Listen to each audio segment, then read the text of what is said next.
Good afternoon, this is Jeff with Sewer Tech Northwest. We are at 2306 Northwest Yawn Ranch Drive here in McMinnville.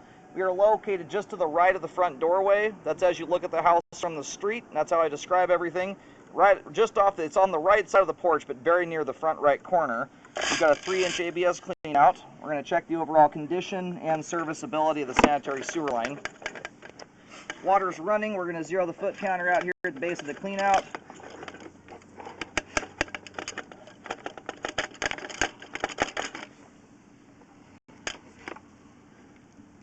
And off we go.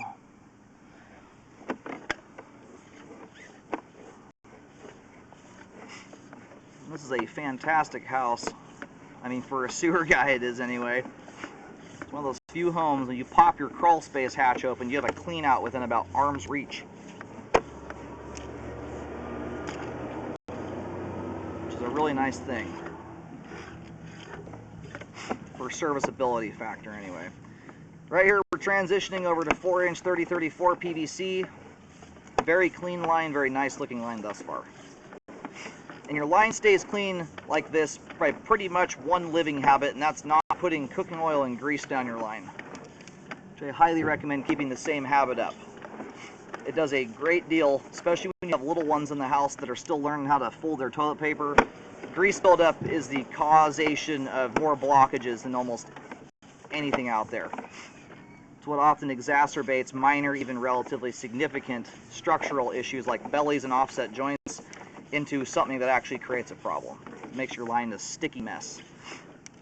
I like to point it out when people are doing things right. That's something I'm a big stickler on. Anyway, there's the main there at 50 feet. We're going to go locate that really quick while the line drains out. Thus far, very, very nice looking sewer line. Not only is it structurally very nice looking, but also extremely clean. Relative to most homes, this thing is spotless. Alright, located the camera head successfully. Line terminates out on Yawn Ranch. So as the line makes its way out of the street here, it veers from right to left. It looks like it's cutting under just under the right side edge of the driveway, and then runs down the driveway to the street. I think we might have a little bit of water come to the line here from the dishwasher. But if you go walk out in the road and look kind of the front right corner of the driveway where the driveway skirt is, you'll see an S stamped in the concrete. Yeah, the dishwasher's discharging. I've already seen this line here with light duty water going through. The thing drains beautifully. There is zero standing water. And one of the few rare sewer lines, most lines are so gunked up I have to let the thing drain out completely to see it. This one is so darn clean I can see every inch of it even with water going through it. But you'll see an S stamp in the curb out there. That S stands for sewer. Sometimes you'll see a double S depending on the city for sanitary sewer, but that's right where the line crosses into the street.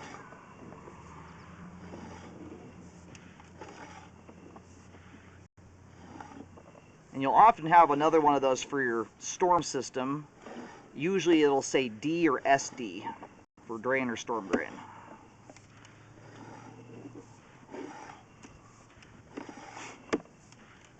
Anyway, if you're new to home ownership and are trying to keep this line nice and spiffy like this, what I tell most folks is a kind of a rule of thumb. And right here, this is where the line bells out from 3 to 4-inch pipe. It happens right before the transition there. If you've got enough grease or oil on your pans, if you were to turn them sideways, this is when the pans are hot or warm. If you turn them sideways and the oil runs off in beads or just gushes off of there because you've got an inch of oil or more, it's at that point you want to do something about it. You want to let the pan cool down, wipe it out with a paper towel, or pour the grease into a jar. A thin little coating of Pam spray is no big deal. Hot water and soap handles that. And a trick that a lot of people wash their dishes with hot water, but the thing that a lot of folks forget to do after you're done washing them, let your water run hot. You want to do the dishwashing when it's hot anyway, but keep that hot water running for about a minute. That helps to keep any grease emulsified and melted until it gets out to the main. And I just flipped the camera around to go backwards. We are now all the way inside the house. We're picking up tie-ins here. So everything looks good going back underneath the front porch and through the foundation wall. It's a beautifully installed sewer line. No settling or anything to speak of. We're going to go ahead and reel the camera out. We have great flow end to end. All the pipe we just scoped there, all of it is in good condition, has good flow, and is functioning properly at this time. And then everything beyond that point going through the crawl, it's all exposed piping you can see with your eyeballs. You can just see it in the crawl space. The home inspector takes a look at that.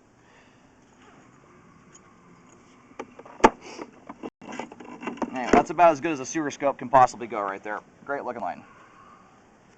The one thing that's a little odd here, and I will put it on the road, I'm not sure if the homeowner did this to be helpful, to help, in case whoever showed up here was a rookie trying to figure out which clean out was the sewer line, but there is no cap on this clean out. It's just wide open to the air. You know, technically speaking, you're not supposed to have any sewer gases venting by operable windows, things like that. That's less of a concern. I'm much more concerned that you're going to have, what I find over the years are open cleanouts are targets for little boys to drop rocks and fun things like that down into your sewer line. So it's a $3 to $5 item at the store. I would highly recommend getting one of those put on here.